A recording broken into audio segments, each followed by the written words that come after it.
दशकों का खूनी दौर, अपनों को खोने का वो अंतहीन खौफ और बारूद के धुएं में सिसकती बस्तर की वो खूबसूरत वादियां, आज सब कुछ बदल चुका है। मोदी सरकार ने एक डेडलाइन तय की थी, 31 मार्च 2026। कई लोगों को लगा था कि आधी सदी पुरानी इस समस्या को इतनी जल्दी आखिर कैसे खत्म किया जा सकता है, लेकिन दिल्ली के नॉर्थ ब्लॉक से लेकर बस्तर के घने जंगलों तक ऐसा चक्रव्यूह रचा गया जिसने नक्सलवाद के ताबूत में आखिरी कील ठोक दी।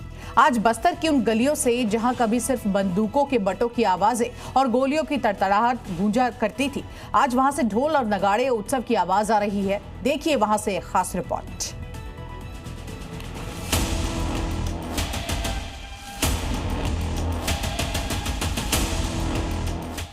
देश से नक्सलवाद का खात्मा हो चुका है।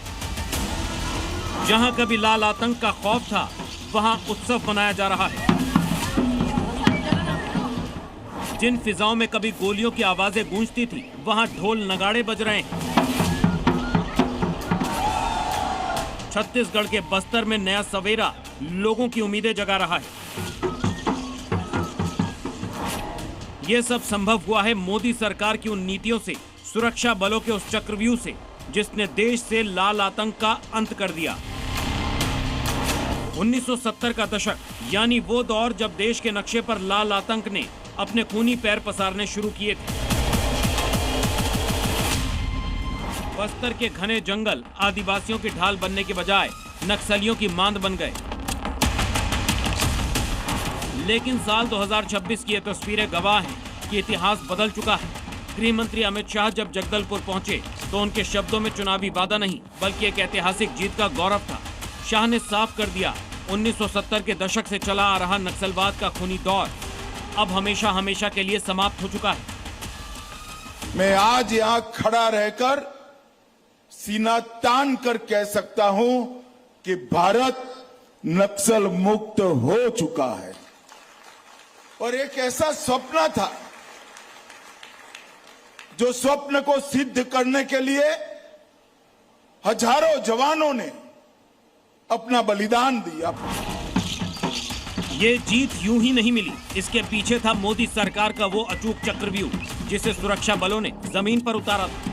देश के गृह मंत्रालय ने 31 मार्च 2026 की समय सीमा तय की थी। लक्ष्य था देश को पूरी तरह नक्सल मुक्त करना, और सुरक्षा बलों ने डेडलाइन से पहले ही नक्सलियों को घुटने टेकने पर मजबूर कर दिया। 21 जनवरी 2024 के दिन हमने तय किया था बंद कमरे में कि 31 मार्च 26 के पहले हम नक्सलवाद को समाप्त।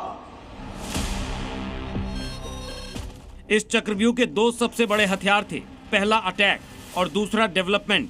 एक तरफ जहां खुफिया इनपुट के आधार पर नक्सलियों के टॉप कमांडरों को बस्तर के सबसे सुदूर इलाकों में घेर घेर कर ढेर किया गया, बड़े बड़े नक्सल ऑपरेशनों को अंजाम दिया गया, वहीं दूसरी तरफ उन गांवों तक सड़क पहुंचाई गई जहां कभी परिंदा भी पर नहीं मार सकता था। उतना डर नहीं है, अब नहीं है। नहीं है। और नक्सली थे तो तब क्या क्या दिक्कत थी? बहुत दिक्कत था, क्योंकि गांव में शिक्षा की भी कमी थी और गांव में जो सड़क की भी जो पहुंच नहीं पा रही थी, पढ़ नहीं पाए नक्सली की वजह से। ज़्यादा कपड़ा अच्छा पहनने से भी, ये कहीं से पुलिस से पैसा लाया, लूट के लाया, इससे ज़्यादा कपड़ा पहनने से भी नक्सली मारते थे। ज़्यादा दान दौलत रहने से मारते थे।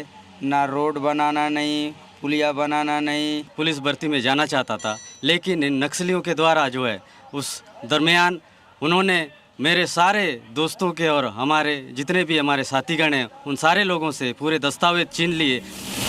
बीते 3 साल में 4,839 नक्सलवादियों ने आत्मसमर्पण किया, 706 मारे गए और 2,218 गिरफ्तार हुए, जो मुख्य धारा में लौटने को तैयार हैं। सरकार ने उनके लिए अच्छी मुआवजा नीति बनाई। बंदूक के बट की जगह अब बच्चों का सुनहरा भविष्य है। जहां बारूद की गंध हवाओं में घुली रहती थी, अब वहां त्योहार जैसा माहौल है।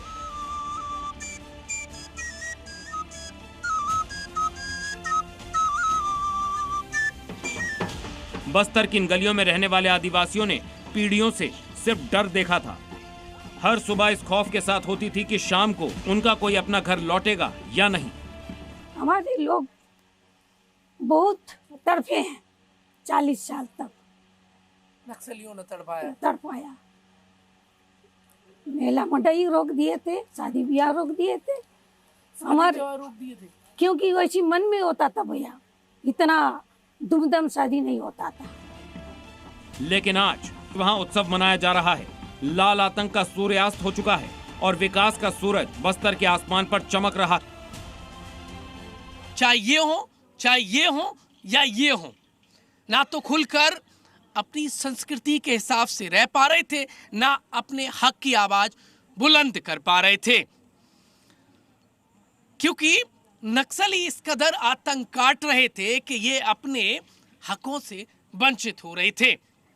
नक्सली आतंक ऐसा था कि जनजाति भाई और बहनों ने अपने करीबियों को खो दिया।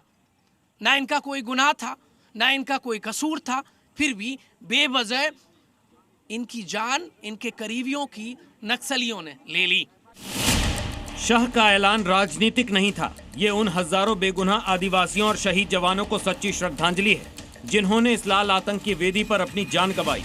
कारण मेरा चाचा बोला मेरे पास आज चावल नहीं है, मैं किसके घर में गांव से ला के पारा से चंदा करके चावल मांग के उनको बना के नहीं खिला पाए, इसीलिए मेरा चाचा को चलो हम लोग को रास्ता दिखा दो। बोले घर से बाहर 5-10 किलोमीटर से दूर ले गए और मेरा चाचा को पेड़ के नीचे में ले जाके सीने के पास तेज दिए पेड़ में और मेरा चाचा को हत्या कर दिए 2006 में।